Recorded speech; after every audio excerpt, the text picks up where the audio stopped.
dari nabi terakhir melalui ruhaninya, bukan DNA jasad. Ya tunggu saja waktunya, pintu gerbang segera dibuka. Pertandanya pun sudah banyak. Perbanyak ibadah untuk bekal kalian. Ya Allah, dengan izin-Mu, dengan izin guru kami beliau Sang Hyang Mustuana, mohon kehadirannya penjaga dari Masjidil Haram ataupun Masjidil Aqsa untuk berkenan hadir untuk komunikasi dengan kami di sini. Saya ingin tahu persiapan penyambutan bulan suci Ramadan di tahun 1440 Hijriah. Assalamualaikum. Waalaikumsalam warahmatullahi wabarakatuh. Tepatnya di 2024 tahun ini. Mohon kehadirannya. Ngapunten jika saya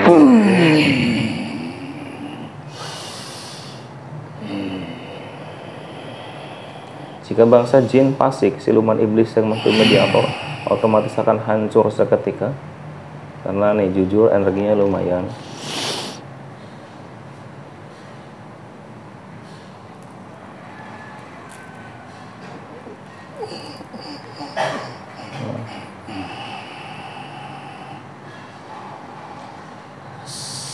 Assalamualaikum warahmatullahi wabarakatuh. Waalaikumsalam warahmatullahi wabarakatuh. Mohon maaf ngapunten yang sampean bisa komunikasi dengan bahasa Indonesia, bisa mengerti. Itu sejak kapan sampean bisa berbahasa Indonesia?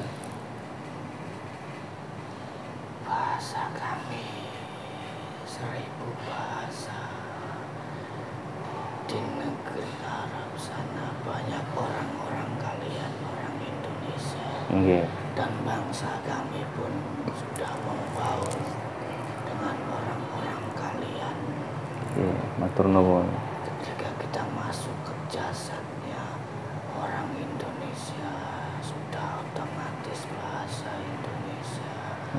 Ketika masuk ke dalam jasadnya orang Afrika, otomatis bahasa mengikuti negaranya. Malaysia, semuanya. Ada apa memanggil saya?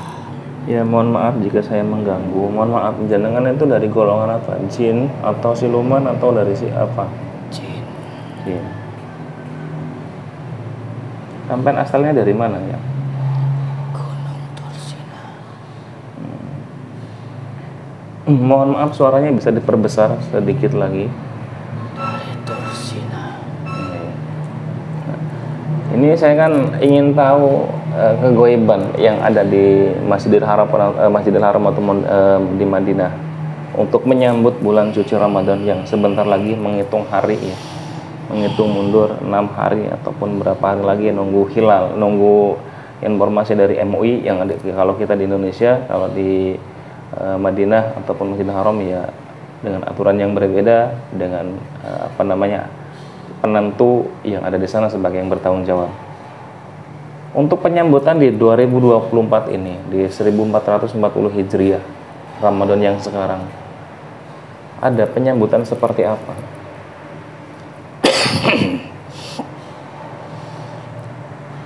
Sepertinya kamu sudah mengetahui itu. Sampai memanggil saya ke sini. Timur Tengah sana sudah berjejer malaikat dan jin Islam untuk menyambut bulan suci Ramadan. Ya, alhamdulillah. Menyambut tamu agung dari timur yang sebentar lagi tanah kami akan menjadi saksi kehadirannya sebagai tamu agung. Alhamdulillah, subhanallah. Ini sebelum tamu agung datang ke sana, fadilahnya apa yang suatu tempat yang disinggahi oleh orang tersebut? Keberkahan, Berkah, kesuburan, Alhamdulillah. Bencana pun tidak berani. Alhamdulillah. Jika rumah tempat tinggal pernah dikunjungi dengan tamu agung tersebut, apa efek sampingnya? Rumah itu akan keberkahannya sampai yaumil qiyamah. Amin ya Selalu Allah, dijaga. subhanallah, amin amin amin ya Rabbal alamin. Malaikat-malaikat yang melindunginya, bahkan tempat yang ia dudukinya pun akan menjadi keberkahan. Malaikatnya akan berada di tempat bekas tempat duduknya. Amin amin amin amin. Ini kembali ke yang ada di Timur Tengah. Perbedaannya dengan Ramadan yang tahun lalu dengan tahun ini, dari persiapan dari bangsa Goib untuk menyambut bulan yang penuh keberkahan, bulan suci ini apa ya? Di tahun yang sekarang sudah memasuki pintu gerbang, umat muslim akan berjaya. Baru pintu gerbangnya tahun inilah. Makanya tahun-tahun kemarin tidak ada seperti ini. Kami semua bangsa jin di sana, bahkan bangsa malaikat penjaga Masjidil Haram pun semuanya bergembira karena akan kedatangan satu sosok.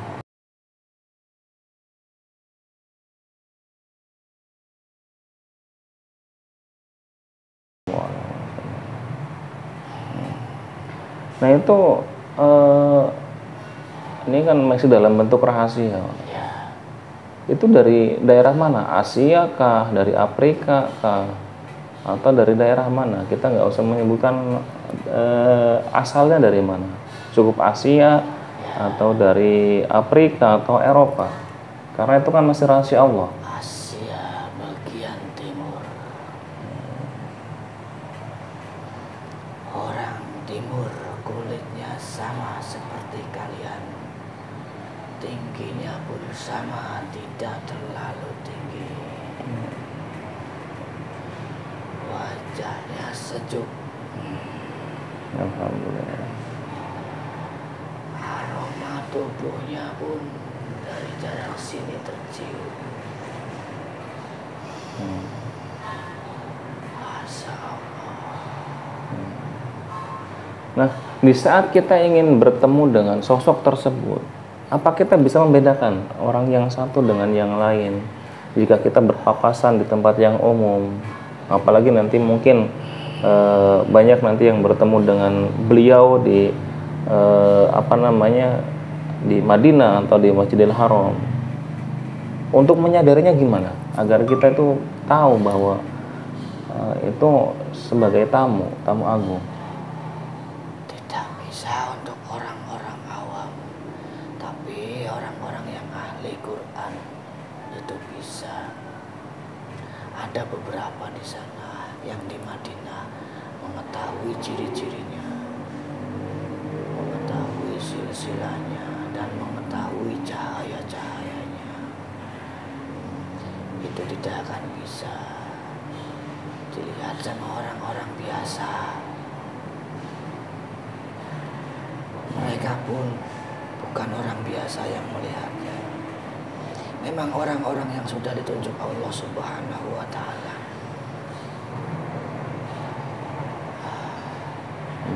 Jika pemimpin itu dibuka sekarang,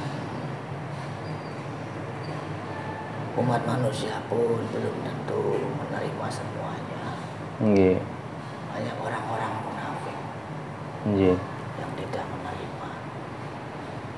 Karena sama sekali dari jasadnya pun tidak ada kemiripan. Seperti orang biasa, tidak akan menyangka bahwa itu adalah pemimpin.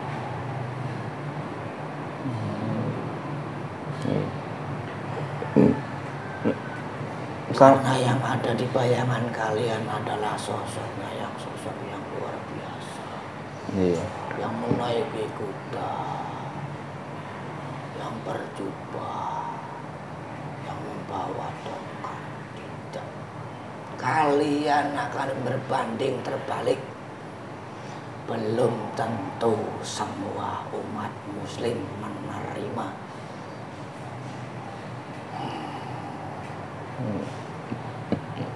Tapi di sana punya validasi yang akurat bahwa itulah keturunan asli dari nabi terakhir melalui ruhaninya, bukan DNA jasad. Ya tunggu saja waktunya, pintu gerbang segera dibuka. Pertandanya pun sudah banyak. Perbanyak ibadah untuk bekal kalian. Karena ketika pemimpin akhir zaman muncul, yang pertama keyakinan kalian berkurang. Itu baru pemimpin akhir zaman. Belum lagi Dajjal yang sesungguhnya keluar. Mudah-mudahan tidak pernah melihatnya berpapasan ataupun berhadapan-hadapan. Karena yang imannya tebal pun seketika otomatis akan menjadi kafir. Nauzubillah min dzalik. Semoga kita semua umatnya Kanjeng Nabi meninggal dalam keadaan Muslim, Islam yang rahmatan lil alamin. Amin ya Allah. Amin. Mohon maaf, jenengan tadi menyinggung tentang kejayaan Islam, dan saya membaca artikel sebelum kejayaan Islam itu berdiri, ya ada huru hara. Apakah Ramadan yang sekarang ini masa tenang sebelum huru hara itu terjadi? Yang kalau di wilayah Madinah itu masih tenang. Yang ditenang tidak tenang itu justru huru haranya berada di Masjidil Aqsa. Huru hara di sana tetap masih berlanjut sampai kiamat. Dan akan ada satu pemimpin itulah yang nantinya akan Palestina merdeka. Dan sudah waktunya. Secara rohaninya pun sudah sering menghadiri ke Palestina. Ya, kalau saya bicara seperti ini sepertinya tidak masuk akal. Tidak perlu saya lanjut. Nah, jika Palestina merdeka, kalau saya mendengar dari orang, ya kiamat yang Allahu a'lam, tapi itu pertandanya. Kiamat yang tahu adalah Allah Subhanahu wa ta'ala. Tapi ciri-cirinya kan sudah jelas, sudah ditulis di Quran. Semuanya sudah jelas. Dan sudah ada beberapa puluh ciri-cirinya yang sudah diperlihatkan. Bangsa manusia itu yang tidak membaca Quran akan mengabaikan ciri-ciri itu. Tapi ketika imannya memang sudah mengimani kitab-kitab itu, isi yang ada di kitab itu mereka imani, dan mereka makin giat ibadahnya, makin giat perbuatan baiknya. Tapi yang Islam ya biasa-biasa saja, tidak ada pengaruh. Nah, ini dari segi mana? Kita membaca Al-Quran dengan membaca saja, atau ada surat-surat tertentu yang agar terhindar dari nanti kita mungkin sampai tadi membahas tentang mudah-mudahan tidak berpapasan dengan Dajjal langsung. Kita harus membaca surat apa, dan gimana proses membacanya agar ada isinya. Tuh, bukan hanya membaca, tapi secara batiniahnya kita menyerap energinya, energi positifnya. Sebenarnya bukan bacaannya, lebih ke mengingat yang menciptakannya. Itulah benteng yang sebenarnya. Cara mengingatnya masalah hakikat tidak bisa saya sebutkan. Tapi bagi kami bangsa goib bisa terlihat manusia-manusia mana yang ingatannya masih kepada Tuhan, yang tiap hari, tiap hembusan nafasnya hanya selalu berzikir. Di dadanya tertulis nama Tuhan, nama Allah Subhanahu wa Ta'ala.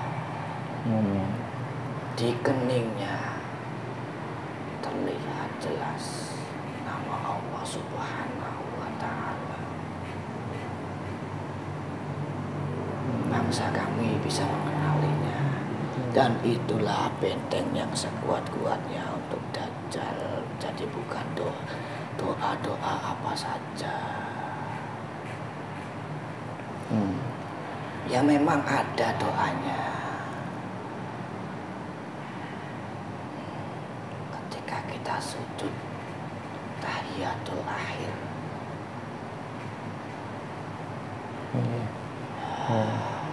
ya ini di Indonesia kemarin Imam Mahdi nyalon presiden ya, apa gimana ya tuh? Apakah betul Imam Mahdi?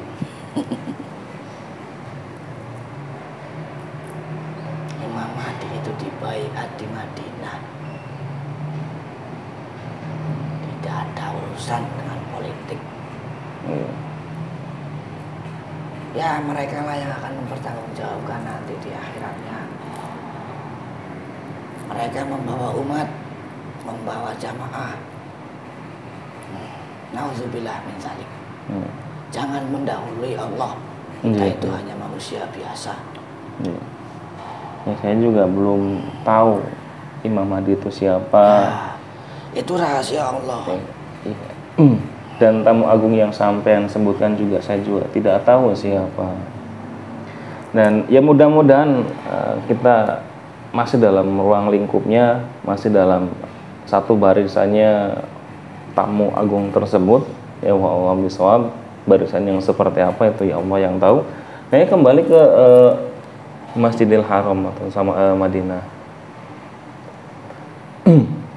Dari goibnya itu kan menyambut dengan berbagai bentuk penyambutan yang luar biasa, subhanallah. Dari bentuk manusianya, dari golongan manusianya, orang-orang yang mungkin mata rohaninya sudah terbuka, mempersiapkan dari segi apa mereka? Mereka itu hanya mempersiapkan bahwa 100 tahun sekali akan ada kedatangan sosok ulama besar atau yang kita sebut khalifah, pemimpin umat Islam seluruh dunia. Itu cirinya. Dan mereka pun sekarang sudah mulai mencari.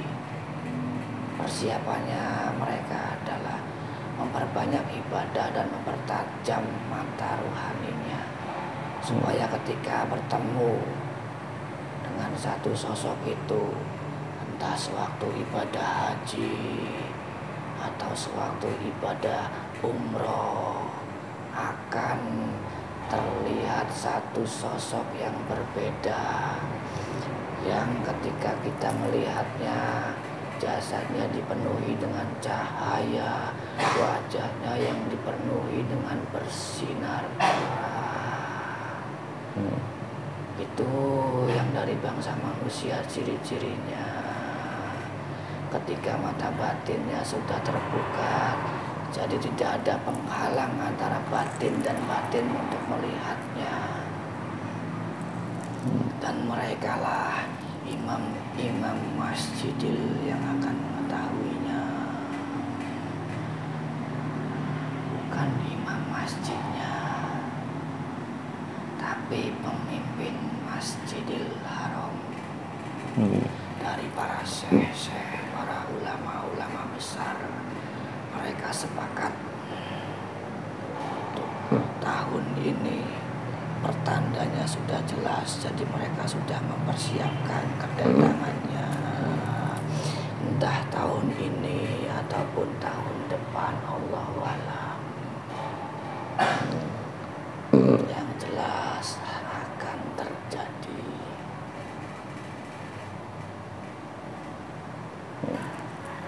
di saat orang yang mengetahui bahwa tamunya sudah datang akan menggembor-gemborkan ke khalayak umum, atau akan bersikap biasa atau bersembunyi-sembunyi? Ketika sudah waktunya, semuanya akan diberitakan di mana-mana. Dari berita itulah banyak penolakan dari bangsa kalian. Bukan ini orangnya, tidak ada ciri-cirinya. Bukan itu orangnya. Tapi yang menolak juga orang-orang yang munafik. Kita semua tidak akan pernah menyangka bahwa orang itu adalah pemimpin. Tidak akan menyangka. Percayalah sama saya pun tidak menyangka. Tapi karena saya lihatnya dari mata gaib, ya itulah.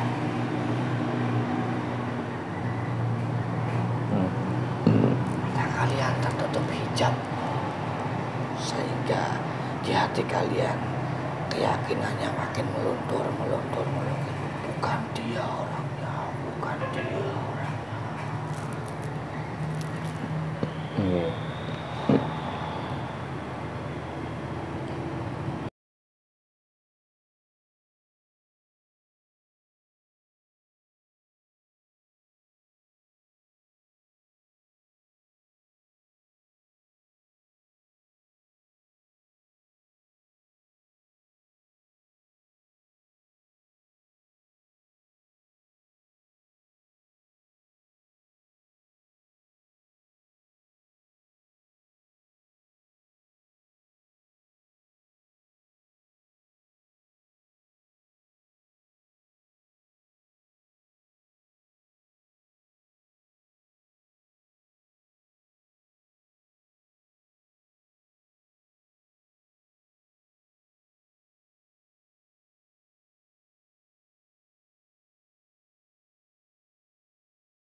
Di saat nanti tamu agung itu datang, itu penyambutan di setiap perjalanan semua akan menyambutnya, akan diiringi oleh rombongan-rombongan yang seperti apa ya? Setiap tamu agung berjalan saja itu pasukannya banyak sekali yang melindunginya. Dari bangsa jin dan malaikat, semuanya berjejer. Bahkan dia kemanapun yang belum sempurna ingin disempurnakan. Jadi belum ke Arab pun, ke Madinah pun, di negara yang ia tinggali pun sudah banyak pengikutnya yang menyambutnya. Di bangsa gaib sudah terkenal namanya. Di bangsa jin, setan, siluman, ketika menyebut namanya pun sudah terkenal.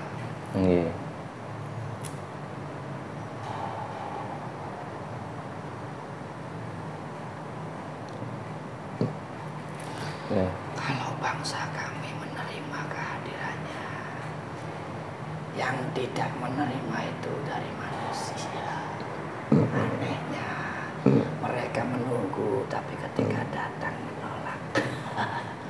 Lucu sekali manusia.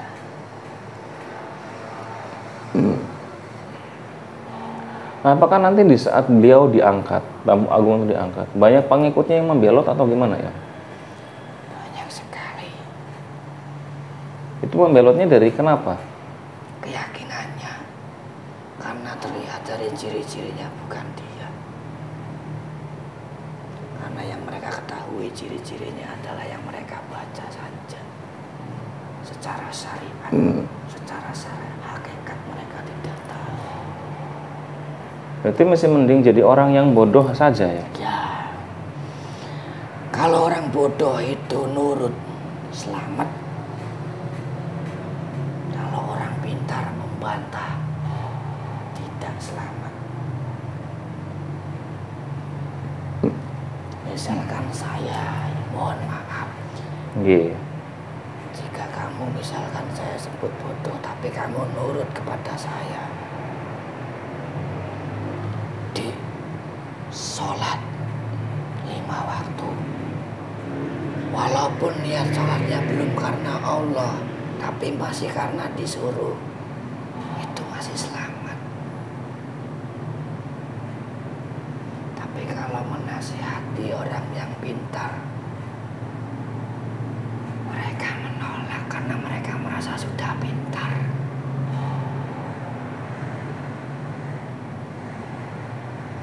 Iblis itu tidak lagi mengajak manusia ke dalam maksiat.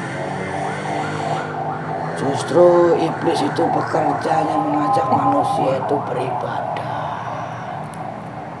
Sampai dia menanamkan rasa bahwa dirinya lah yang paling hebat ibadahnya. Luar biasa, bukan? Makanya tidak heran banyak orang pintar membodohi orang lain, ya karena merasa dirinya pintar. Orang pintar semakin dia derajatnya semakin tinggi, semakin dia mengenal Allah Subhanahu wa Ta'ala, semakin dunia ini fana, semakin merasa dia bukan siapa-siapa, bukan apa-apa.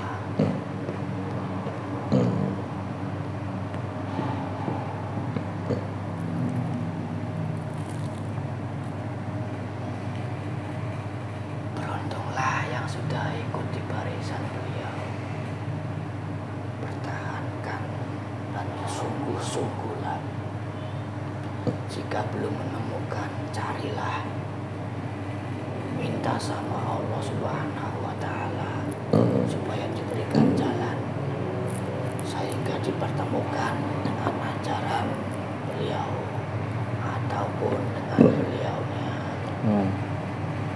Karena ketika kita berhadapan langsung pun, ketika hijab kita tidak dibuka sama Allah, misalkan kamu adalah beliau dan saya adalah orang biasa, kita mengobrol pun, kita membahas pengalaman pun, padahal dia orangnya, beliau itu, tapi karena saya hijabnya tidak dibuka, ya tidak mengetahuinya, dianggapnya biasa, padahal itu orang yang istimewa. Makanya mintalah sama Allah untuk diberikan jalan, diberikan kekuatan istiqomah beribadah. Karena orang-orang yang beruntung yang bisa ikut di barisan beliau, barisannya saja sudah beruntung, apalagi orang yang dekat-dekat bersama beliau. Barakallah. Alhamdulillah. Apalagi yang ingin ditanyakan? Terima kasih, yang mungkin tidak ada lagi, ya, mungkin lain waktu dengan siapapun nanti yang terpanggil bisa komunikasi lagi, mungkin dengan tema yang berbeda. Ini kan karena beberapa lagi kita akan menyambut, beberapa hari lagi yang akan menyambut bulan suci Ramadan. Ya, saya ingin tahu sisi goib penyambutan di tanah suci, di Masjidil Haram ataupun Madinah dan tempat-tempat yang disucikan seperti apa. Karena di Indonesia dengan tradisi, ya dengan persiapan baju baru, ya, menyiapkan tajil dan lain sebagainya, ya itu kan hal umum dalam bentuk manusia, sudah terbiasa. Ya saya ingin tahu secara kegaiban yang ada di sana, ya sampean sudah menjelaskan seperti itu. Terima kasih atas waktunya, atas kehadiran jenengan. Mudah-mudahan baiknya ya bisa kita ambil, dan ini buat penonton nggak harus terlalu dipercaya ya, ini hanya hiburan, ini hanya sebuah konten hiburan. Kebenaran hak mutlak milik Allah, dan kesalahan kelalaian itu dari kami semua, dari sifat manusia. Mohon maaf jika ada kekurangan, ada sesuatu kata yang tidak berkenan di hati jenengan semua yang menontonnya. Terima kasih yang atas waktu dan kehadirannya. Mohon maaf jika saya mengganggu jenengan, ngapunten yang sebesar-besarnya. Monggo bisa kembali ke tempat jenengan. Saya juga meminta maaf Nggih. jika ada kata-kata yang kurang berkenan Nggih. kepada kamu atau kepada anak ini. Nggih. Rukun-rukun, Amin amin. menjaga silaturahmi, jangan terputus. Apapun huru-haranya, kita semua harus kuat imannya. Nggih. Tetap berdoa meminta kepada Allah Subhanahu wa taala. Saya pamit pulang dulu. Nggih, monggo. Wassalamualaikum warahmatullahi wabarakatuh. Waalaikumsalam warahmatullahi wabarakatuh.